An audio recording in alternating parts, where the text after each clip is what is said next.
রাত বাজে এখন কত, 1:47।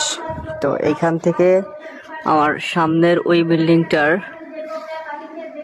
ডিস্টেন্স কত হবে, প্রায় 150 মিটার। 8 তলায় কোনো ভাই পড়তেছে, তো সম্ভবত ইন্টার সেকেন্ডারি স্টুডেন্ট, কেমিস্ট্রি করতেছে। ওর পড়ার গুতায় ঘুমিয়ে গেছে, আমার এলাকা ধরে কাঁপতেছে, মানে ছোটখাটো ভূমিকম্প উঠাই দিছে ও। এখন ওর জন্য আশেপাশের যত স্টুডেন্ট আছে সবগুলো মাই খাবে। গার্ডিয়ান গুলা পিটাবে, দেখ পড়ে কেমনে, এমনি পড়তে হয়। মানে ওর এইম হচ্ছে, আমি তো জ্বলতেছি, পাশের গুলার ও জ্বালাবো। ও পড়তেছে গ্লাইকোলাইসিস বলে।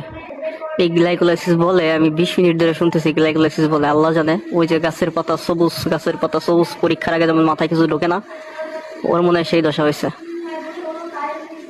ও পুরো ঘুমটা শেষ করে দিল। এই যে শুনেন, পড়া শুনেন, আমারই মুখস্থ হয়ে গেছে গ্লাইকোলাইসিস কাকে বলে। না, এখন তো আবার বলে গ্লাইকোলোজেন বলে।